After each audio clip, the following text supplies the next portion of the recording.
우리는 교회로 모입니다. 하나님께서는 건물을 교회라 말씀하시지 않고 하나님께서 특별히 하나님의 이름으로 또한 그리스도 안에서 구원하신 그 백성들을 교회라고 말씀하셨습니다. 교회는 엄밀한 의미에서 성도들의 모임이고 성도들의 무리입니다. 하나님께서 친히 예배를 제정하시고 예배를 받으실 그 백성을 모으셨습니다. 바로 우리가 그 백성이고 또한 우리가 하나님께 예배하는 것입니다. 구역 모임도 엄밀한 의미에서 예배라고는 말할 수 없겠지만 넓은 의미로 보면 예배입니다. 그 예배를 통하여서 우리가 하나님을 만나는 것이고 하나님 앞에 더 세워지는 것이고 주의 일에 힘쓰는 것입니다. 신앙생활은 홀로 할 수 없습니다. 홀로 걷는 걸음은 지치게 합니다. 개중에는 독불장군처럼 홀로 걸어가는 사람들이 있습니다. 홀로 가면 잘못된 길로 빠질 위험이 너무나도 많이 있습니다. 그리고 홀로 가면 외롭습니다. 홀로 가다가 쓰러지면 일으켜줄 사람이 없기 때문에 그렇습니다. 우리가 얼마 전에 전도서 4장 말씀을 통하여서 세 겹줄은 쉽게 끊어지지 않는다라는 말씀을 듣지 않았습니까? 그렇습니다. 하나님께서는 우리를 홀로 부르시지 아니하시고 우리를 함께 옆에 있는 지체들과 함께 더불어 불러주셨습니다. 그래서 더불어 같이 있기 때문에 지치더라도 격려하며 또한 서로를 세워주면서 함께 이 길을 걸어가는 것입니다. 전도회를 하나님께서 비슷한 연령대로 묶어주셨죠. 모든 행정들은 사람이 하는 것이지만 하나님께서 지혜를 주셔서 전도회를 연령별로 또한 성별로 묶어주셨습니다. 1, 2, 3, 4 남전도회, 1, 2, 3, 4 여전도회 다 속해 계시잖아요. 하나님께서는 거기에 속하게 하셔서 함께 신앙생활을 하는 사람들이 비슷한 연령 가운데 있기 때문에 비슷한 상황과 환경에 처하게 됩니다. 그 가운데에서 서로 위로하고 격려하며 하나님의 나라를 세워가도록 하나님이 우리를 그렇게 불러주신 것입니다.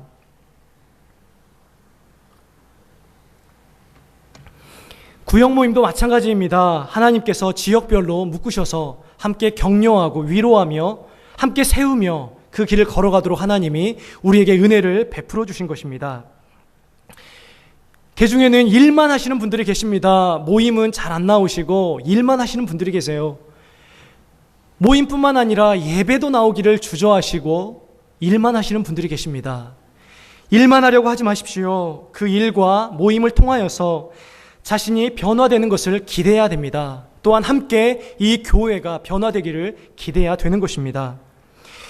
이 변화가 그 사람에게 오도록 함께 모일 때마다 함께 주의 일을 할 때마다 서로 격려하고 세워주는 것이 우리의 임무입니다. 이것이 바로 우리의 임무일 뿐만 아니라 전도회의 방향이고 또한 구역 모임의 목적입니다. 얼마나 우리는 격려와 위로가 인색한지 모릅니다. 누군가가 잘못하면 곁눈질을 합니다. 인내하고 또한 그 사람을 격려하고 위로해 주기보다는 그 사람이 이 기준에서 못 미쳤으니까 그 사람은 잘못됐다 이렇게 평가하는 것입니다. 맞습니다. 맞지만 그것은 어디까지나 자연인, 불신자들이 하는, 세상 사람들이 하는 평가입니다.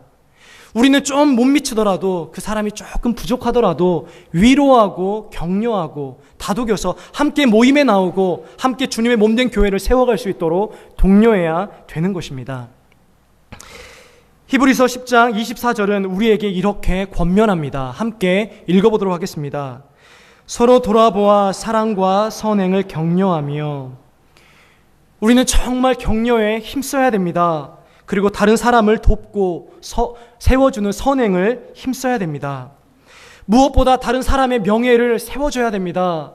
자신의 명예를 세우려고 하는 것처럼 다른 사람의 명예도 세워줘야 됩니다.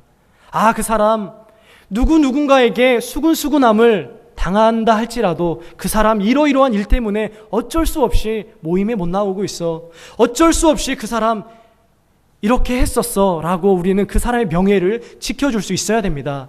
물론 우리의 마음 가운데에도 그 사람이 성에 안 찹니다. 그 사람의 명예를 지켜주기보다는 그 사람의 문제를 하나하나 지적하며 고쳐주고 싶어 합니다. 누구나 그렇습니다. 그러나 히브리서 10장 24절의 말씀은 어떻게 우리에게 이야기를 합니까? 서로 돌아보아 사랑과 선행을 격려하며 라고 나타납니다. 우리 중에는 연약한 성도들도 있습니다. 또한 영적으로 침체 가운데 빠진 사람들도 있고 하나님과의 관계가 소원하여져서 교회에 나오는 것조차 버거운 사람들이 있습니다. 그런데 우리가 거기에다 대고 왜 교회에 안 나와? 왜 이 일에 봉사하지 않아? 라고 이야기한다면 그 사람은 교회를 옮기고자 하는 마음이 들 수도 있고 과연 이 사람들이 나를 사랑하나? 이 사람들이 나를 위하여서 단 1분이라도 기도해 주는 사람이 맞나라는 생각을 할 것입니다. 우리는 이 권면을 들어야 됩니다. 서로 돌아보아 사랑과 선행을 격려하며 이러한 은혜가 우리 성도님들에게 있기를 간절히 소망합니다. 우리는 일만 하는 사람들이 아닙니다. 누군가에게는 일만 하는 사람으로 보여질지라도 일을 하면서 뒤돌아보면 격려하는 사람이 되어 있어야 합니다. 우리는 모임에만 참여하는 사람들이 아닙니다. 주일날 교회에 모였다가 다시 돌아가서 세상적인 습관과 정욕적인 습관을 가지고 살아가는 그러한 사람들이 아닙니다.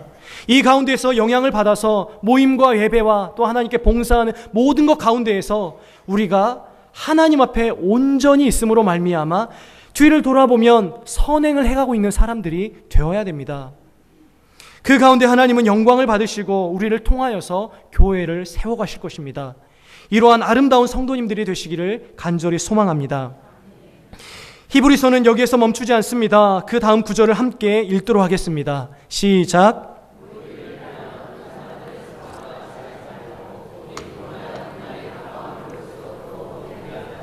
아멘.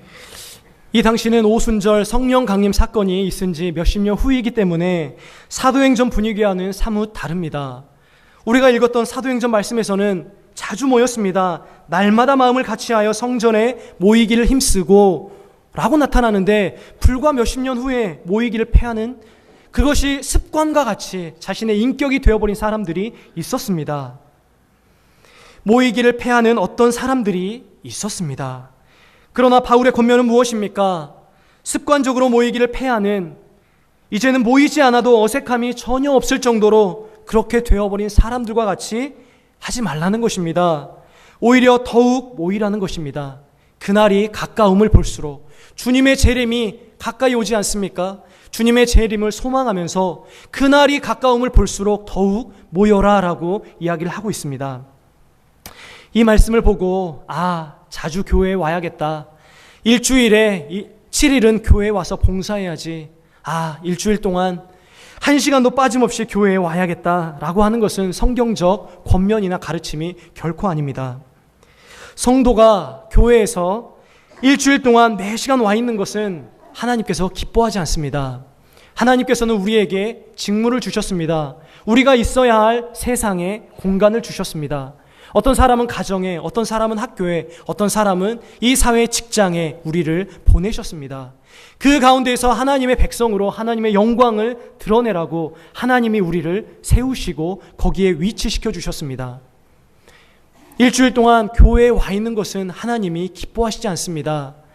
하나님께서 가장 기뻐하시는 것은 함께 모였다가 흩어지는 것입니다. 함께 모여서 하나님을 예배하고 또한 선한 영향력들을 하나님께로부터 또한 지체들로부터 함께 공유받고 이 세상에 나가서 하나님의 백성으로 살아가는 것이 하나님의 경륜이고 하나님의 뜻입니다. 학생이 한 명 있습니다. 그 학생이 일주일에 7일을 교회에 와 있습니다. 물론 새벽 예배를 나오는 것은 좋죠. 그런데 공부해야 될 시간에 또한 학교에 가야 될 시간에 교회에 와 있다고 생각해 보십시오.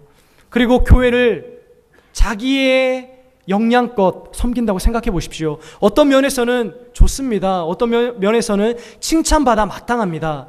그러나 그 학생의 본 임무는 공부를 열심히 하는 것입니다. 학교에 가는 것이고 도서관에 가는 것입니다. 신촌이나 그 다음에 홍대 일대를 누비는 것도 잘못되었지만 교회를 누비는 것도 그 학생에게 결코 잘된 것이 아닙니다. 그 학생은 하나님의 나라와 하나님의 의를 위하여서 열심히 공부해야 자신에게 희망과 소망이 있는 것입니다. 그래야 교회에도 소망이 있는 것이고 이 시대와 이 나라에도 소망이 있는 것입니다. 원리는 동일합니다. 우리는 하나님으로부터 부름을 받아서 이 가운데서 하나님을 예배하고 선한 영향력들을 공급받아서 우리에게 맡겨주신 그 본업으로 돌아가야 됩니다. 하나님께서는 우리를 그 가운데 선교사로, 그 가운데 하나님이 그들에게 있고 싶은 모습으로 우리를 세우셔서 있게끔 하시는 것입니다. 그렇기 때문에 그러한 사람들은 예배가 기다려집니다. 그러한 사람들은 모임이 기다려집니다. 성도 얼굴 보는 것이 기다려지고 함께 기도하는 것이 기다려집니다. 버겁거든요. 혼자 신앙생활하면은 버겁습니다. 믿음을 지키기가 쉽지 않습니다. 자신의 정욕 때문에, 자신의 욕심 때문에, 못된 옛 습성 때문에, 또한 이 세상으로부터 오는 유혹과 또한 사람들이 엄청나게 압박하는 부분들, 또한 사단의 괴계, 이러한 모든 것들로 말미암아 세상 가운데 혼자 신앙생활하는 것이 너무나 버겁습니다. 그런데 하나님께서 우리를 이 가운데 불러 모아주셔서 말씀을 통하여서, 예배를 통하여서 하나님의 은혜와 하나님의 진리를 부여받게 하시고 함께 성도 안에서 교제하며 위로받고 격려받아 이 세상 가운데 하나님의 백성으로 살아가게 하시는 것입니다. 그렇다면 성도들이 모이는 것이 왜 그렇게 중요한지 살펴보도록 하겠습니다. 요한일서 1장 3절 말씀입니다. 우리 함께 읽도록 하겠습니다. 우리가 보고 들은 바를 너희에게도 전함은 너희로 우리와 사귐이 있게 하려 함이니 우리의 사귐은 아버지와 그의 아들 예수 그리스도와 더불어 누림이라. 아멘. 이 사귐은 삼위일체 하나님 속으로 들어가는 것입니다. 성부, 성자, 성령 하나님 안에 사랑의 교제가 있는데 그 교제 안으로 들어가는 것입니다. 하나님께서는 먼저 삼위일체 속으로 우리를 초청하십니다. 우리가 세례를 받을 때 듣지 않았습니까? 성부 속으로, 성자 속으로, 성령 속으로 하나님께서 우리를 초청하시는 것입니다. 하나님이 우리와 연합하기를 기뻐하십니다. 그렇게 연합한 우리들을 성도들과 함께 연합되어 하나님을 섬기고 또한 삼위일체 하나님 간에서 하나님은 예수 그리스도를 머리로 삼으셔서 우리를 그 안에 지체로 한 분자로 부분으로 세우셔서 함께 주님의 나라를 세워가시기를 기뻐하시는 것입니다. 이 말씀이 요한복음 15장에 보면 포도나무요 라고 하는 말씀으로 나타납니다. 요한복음은 특별히 에고에이미 용법을 사용합니다. 예수 그리스도께서 나는 무엇이다 라고 말씀하십니다. 나는 생명의 떡이다. 나는 선한 목자다 라고 말씀하시면서 15장에 오시면 나는 포도나무요 너희는 가지니 그가 내 안에 내가 그 안에 거하면 사람이 많은 열매를 맺을 것이다. 그러나 나를 떠나서는 너희가 아무것도 할 수 없느니라 라고 말씀하셨습니다. 하나님께서 우리를 예수 그리스도라는 포도나무에 접붙이셔서 그 가운데에서 포도나무이신 예수 그리스도로부터 수분과 양분, 진리와 은혜를 공급받아 하나님의 백성답게 살아가게 하신 것입니다. 우리 모두는 다 접붙여졌습니다. 세상에 있던 우리가 예수 그리스도라는 포도나무에 접붙여졌습니다. 연합이죠. 삼위일체 하나님 속으로 우리를 연합시키시고 또한 우리 각 사람을 그리스도께 연합시키시사 우리 모두를 하나되게 하셨습니다. 하나님의 크신 경륜입니다. 우리는 그리스도께 붙어 있어야 됩니다. 처음 신앙생활 할 때에는 농부가 우리를 꺾어다가 포도나무이신 예수 그리스도께 접붙입니다. 그런데 우리가 로마서 말씀을 통하여서 원가지도 열매를 맺지 아니하면 꺾어버리시는 하나님이시다 라고 말씀하시면서 접붙여진 가지야 하나님께서 그냥 단칼에 열매를 맺지 못하면 잘라버릴 것이다 라고 경고하지 않습니까? 그렇기 때문에 우리는 처음 농부가 우리를 포도나무에 접붙여졌을 때뿐만 아니라 지속적으로 포도나무이신 예수 그리스도께 붙어 있어야 됩니다. 신앙생활은 그리스도와의 연합이 전부라고 해도 과언이 아닙니다. 그리스도와의 연합, 그것이 바로 우리를 열매 맺게 하고 그것이 바로 우리를 그리스도인 되게 합니다. 그래서 우리를 이 세상으로 보내사 하나님의 백성으로 살아가게 하시고 우리를 통하여서 하나님의 하나님 되심을 이 시대 가운데, 이 민족 가운데 하나님이 드러내는 것입니다. 하이델베르크 교리문답 55문답은 이렇게 이야기를 하고 있습니다. 제가 문제를 읽겠습니다. 여러분이 답을 읽어주시기 바랍니다. 55문, 성도가 서로 교통함의 의미는 무엇입니까?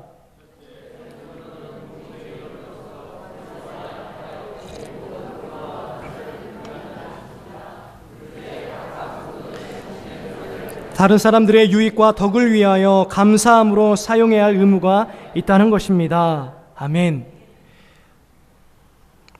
하이델베르크 55문답은 사도신경을 해설하면서 우리에게 주신 하나님의 진리입니다. 포도나무이신 그리스도와 평생 연합해야 될 하나님의 말씀을 여기에 믿음의 선배들이 요약해서 적어주었습니다. 우리는 그리스도와의 연합을 통하여서 그리스도가 받아 누리시는 각양 좋은 은사들을 우리도 통일하게 양자되었으니 우리도 통일하게 하나님으로부터 받아 누리는 것입니다. 함께 한 나무에 붙어있는 가지들인 성도들에게 유익을 끼치는 우리 성도님들이 되시길 간절히 소망합니다. 마지막으로 이제 구역 모임에 대해서 살펴보도록 하겠습니다. 오늘은 구역 개강 예배입니다. 우리의 구역 모임이 정말 성경적으로 바로 세워져서 성도들이 세워지고 또한 하나님께 영광 돌리게 되기를 간절히 소망합니다. 그렇다면 먼저 우리의 구역 모임의 성격은 어떠한지 살펴보도록 하겠습니다. 잘 보이십니까? 네. 제가 어떤 보고서에 있는 내용을 표로 만들어서 요약해 놓았습니다. 소그룹의 형태가 다양합니다. 소그룹의 형태는 다양하지만 이렇게 나타나지만 하나님께서 우리에게 말씀으로 주신 하나님의 본의는 말씀 가운데 분명히 나타난 줄 믿습니다. 함께 소그룹의 다양한 형태를 살펴보도록 하겠습니다. 먼저는 구역 예배입니다. 장점이 뭐라고 나와 있죠? 행정관리, 예배 중심. 전통적인 구역 예배는 이렇게 되어 있습니다. 저도 어렸을 때에 목사님이 저희 집에 와서 구역 예배를 드려주셨는데 주로 이랬던 것 같아요. 예배 드리고 또한 기도해 주시고 또한 우리 가정에 무슨 일이 있었는지 기록해 가셔서 기도하시고. 근데 단점은 무엇입니까? 삶과 영혼의 근본적인 변화나 사역 경험이 부족하다라는 것입니다. 전혀 없다는 것이 아니에요. 근본적인 변화가 일어나지 못하는 것도 아닙니다. 그런데 부족하다는 것이에요. 소그룹 성경 공부는 어떠합니까? 우리 장점을 함께 읽어보겠습니다. 시작. 아멘.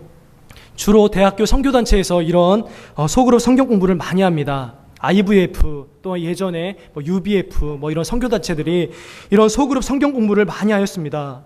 이러한 장점이 있죠. 지적 욕구를 충족시켜주죠. 그런데 단점은 무엇입니까? 전도나 선교나 구제 이러한 사역들에 무관심하다는 것입니다. 하나님께서는 이 땅 가운데 예수 그리스도께서 이 세상에 계시면서 하셨던 일들 가르치시고 천국 복음을 전파하시고 또한 여러 가지 구제 일들, 치유의 일들을 하셨던 것들을 교회에 위임하셨습니다. 그래서 교회는 균형 잡히게 모든 일들을 감당해야 됩니다.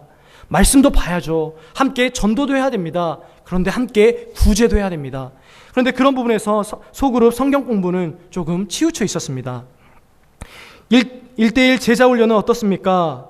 개인에 대한 실질적 도움을 제공해 줍니다. 그 사람의 일거수일투족, 그 사람의 모든 상황, 그 사람과의 관계, 지금까지 지내왔던 것들 들어주면서 성경 공부를 해갑니다. 1대1로 만나니까 실질적으로는 도움이 많이 됩니다. 그러나 단점은 뭐라고 나와 있죠? 나눔의 폭이 제한되어 있다. 1대1로 만나기 때문에 그렇습니다. 그리고 균형 있는 신앙생활을 갖기 어렵습니다. 1대1로 만나면 자기에게 좋은 사람하고 1대1을 하려고 합니다. 우리는 공동체로 모이기 때문에 자신하고 맞지 않은 사람들도 있어요. 예수님의 12제자를 한번 생각해 보십시오. 원수도 있었습니다. 그 안에 서로 다 맞지 않았어요. 그런데 예수 그리스도 안에서 하나가 되었습니다. 그런 것처럼 우리가 구역 모임으로 모일 때, 정말 이 교회로 모일 때 하나님께서 이러한 은혜까지 우리에게 주시는 것입니다. 그런데 1대1 제자훈련은 균형 있는 신앙생활을 갖기 어렵습니다. 상담그룹, 우리 함께 장점, 단점을 읽어보겠습니다. 시작. 개인의 문제에 집중함, 세상을 향한 구체적 사역에 소극적이고 전도나 구제 등에 대해서 무관심하다. 비슷합니다. 이러한 일들이 지금 여러 교회, 여러 교단에 다양한 형태들이 있지 않습니까? 그 가운데에서 이러한 일들도 하고 있다는 것입니다. 셀그룹은 어떻습니까? 전도나 사역 등에 집중되어 있습니다. 셀그룹의 목표는 세포 분열이에요. 그래서 점점점 확장해 가는 것입니다. 사역에 집중되어 있죠. 그런데 단점은 바른 신앙 고백 위에 선 지역교회에 대한 인식이 부족하고 깊이 있는 말씀이 부족합니다. 이렇게 나타났어요. 누군가 이걸 통하여서 보고를 했던 것 같고 또한 책으로 여기에 기록해 준 것을 제가 보았습니다. 자, 그렇다면 우리 구역은 어느 지점에 와 있는 것 같습니까? 우리 구역은 구역 예배입니까? 아니면 소그룹 성경 공부입니까? 아니면 1대1 제자 훈련입니까? 아니면 상당 그룹이나 셀 그룹입니까? 어디에 와 계십니까? 어떤 장점이 있는 것 같고 어떤 단점이 있는 것 같으십니까? 우리의 현 주소를 살펴보고 어떻게 하면 우리 구역이 잘 세워지고 우리의 구역 모임이 활성화될 것인지 한번 살펴보도록 하겠습니다. 다시 사도행전 2장으로 돌아가도록 하겠습니다. 사도행전 2장 42절 말씀을 제가 읽어보겠습니다. 그들이 사도의 가르침을 받아 서로 교제하고 떡을 떼며 오로지 기도하기를 힘쓰니라. 이렇게 나타납니다. 하나님께서 성령을 부어주시고 그 사람들 가운데 예수 그리스도에 대한 믿음이 충만합니다. 특별히 부활에 대한 믿음이 충만합니다. 그 사람들이 이렇게 신앙생활을 했습니다. 먼저는 사도들의 가르침을 받아라고 이야기를 하고 있습니다. 우리의 구역 모임 가운데에는 진리 나눔과 양육이 반드시 필요합니다. 진리가 없는 곳에 하나님께서 코이노니아, 교제라고 말씀하시지 않았습니다. 하나님께서는 하나님의 진리가 없는 곳에는 친교일 뿐이다 라고 말씀하시는 것처럼 이야기를 하셨어요. 하나님이 거기에 계시지 않습니다. 하나님께서는 말씀과 함께 역사하신 하나님이시기 때문에 반드시 우리 가운데에는 말씀으로 말미암는 나눔이 있어야 됩니다. 그런데 성경 공부를 하라는 것은 아니에요. 나눔이 있어야 돼요. 우리가 들었던 말씀, 우리가 배웠던 말씀을 가지고 우리의 삶에 직접적으로, 구체적으로, 세세하게 적용하면서 나눠야 됩니다. 기도 제목도 나누고 자신의 상황을 여과 없이 나눠야 됩니다. 첫 번째는 그것입니다. 두 번째는 서로 교제하며 라고 나타납니다. 깊은 사귐과 친교가 있어야 됩니다. 성경 공부만 하고 흩어진다면 거기에는 매력이 없습니다. 내가 주일날 말씀을 듣는데, 내가 이러이러하게 성경 공부를 하는데, 내가 이러이러한 책을 통하여서 하나님께 은혜를 받고 있는데 또 성경 공부를 하네. 물론 진리의 나눔이 있어야 되지만 성경 공부를 하라는 것은 아닙니다. 서로 교제해야 됩니다. 서로 자신의 삶을 나누면서 정말 예수 그리스도 앞에서 잘 살고 싶은데 잘 안 된다. 나를 위하여서 좀 기도해 주십시오 라고 부탁을 하면서 그렇게 교제해야 됩니다. 또한 떡을 떼며 라고 나타납니다. 떡은 언제 뗍니까? 46절 말씀이네요. 우리 함께 읽어보겠습니다. 시작. 날마다 마음을 같이하여 성전에 모이기를 힘쓰고 집에서 떡을 떼며 기쁨과 순전한 마음으로 음식을 먹고. 아멘. 떡을 떼라는 것은 그 예배와 성찬을 이야기하고 있습니다. 특별히 보이는 말씀, 성찬에 관해서 하나님께서는 떡을 떼는 그러한 말씀을 우리에게 주셨습니다. 반드시 예배와 성찬이 중심이 되어야 됩니다. 그리고 그 다음에 기도하기를 힘쓰니라 라고 나타나는데, 기도하기를 힘써야 됩니다. 기도해야 되죠. 그냥 단지 교제하고 끝나는 것이 아닙니다. 밥 먹고 흩어지는 것이 아니에요. 기도해야 됩니다. 서로의 상황을 나눴으면, 서로의 부족하고 연약한 부분들을 나눴으면 서로 격려하고 위로하며 그 사람이 정말로 진심으로 세워질 수 있도록 기도해야 됩니다. 44절 말씀에 보면 이렇게 나타납니다. 믿는 사람이 다 함께 있어 모든 물건을 서로 통용하고. 구제와 봉사가 실제적으로 이루어져야 됩니다. 그 사람에게 도와줘야 돼요. 물질적으로도 도와주고 또한 자신의 시간을 내주어서 그 사람을 정말 그리스도인으로 세워갈 수 있도록 그렇게 우리의 모든 것들을 할애해야 됩니다. 그런데 돈 구워주라는 것은 아니에요.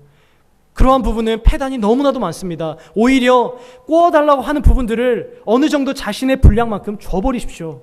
그리고 그 사람이 경제적으로도 잘 세워질 수 있도록 그렇게 기도하고 그렇게 통용하고 나눠주는 여러분들 되시길 바랍니다. 46절에 보니 날마다 모이기를 힘쓰고 이렇게 나타납니다. 저는 여기에 포커스를 맞추고 여러분에게 권면드리고 싶습니다. 모여야 됩니다. 정말 모여야 됩니다. 이 시대는 정말 히브리서 10장에서 봤던 것처럼 모이기를 패하는 시대인 것 같습니다. 정말 모여야 됩니다. 이 모이는 것은 우리가 구역을 섬기고 교회를 섬기는 부분에 있어서 기본입니다. 정말 기본입니다. 모임에 참여해 주는 것, 그것이 뭔 대수로운 봉사고 무슨 대수로운 헌신인가라고 생각할지 모르겠지만 그것이 정말 하나님께 봉사하는 것이고 그것이 하나님께 헌신하는 것입니다. 여러분을 위하여서도 모이시기를 힘쓰십시오. 또한 이 교회와 또한 작게는 여러분의 구역이 온전히 세워질 수 있도록 모이기를 힘쓰시기를 바랍니다. 또한 하나님을 찬미하며 라고 47절에 나타납니다. 하나님을 찬양해야죠.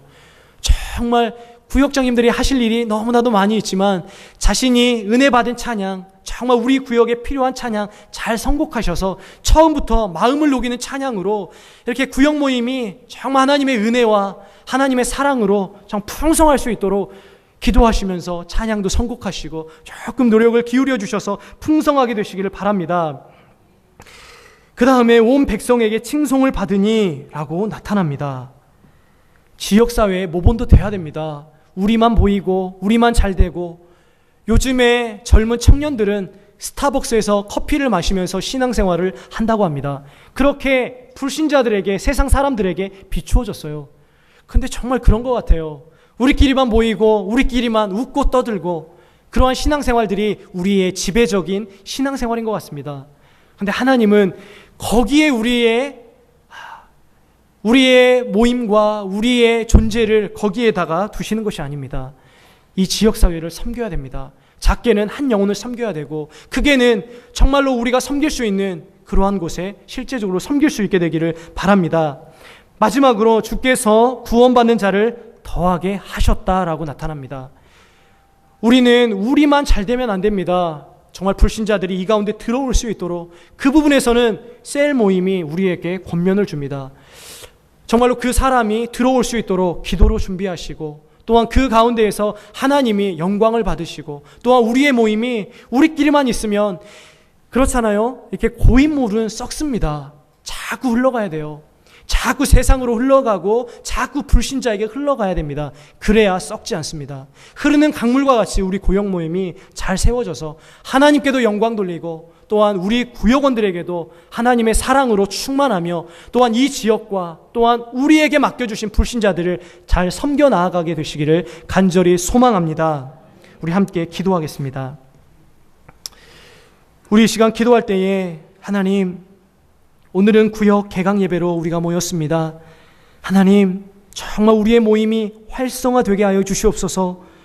우리를 진리 가운데에서 하나님의 사랑 속으로 들어가고 또한 그 사랑으로 말미암아 우리와 조금 다르다 할지라도 지체를 이해하고 격려하며 세워주며 또한 우리에게 맡겨주신 사명들, 정말 이 세상을 정말 하나님의 나라로 만들어가고 또한 불신자들을 전도하는 이 일에 힘쓰는 우리 구역 되게 하여 주시옵소서. 우리 이렇게 같이 한번 간절히 기도하도록 하겠습니다.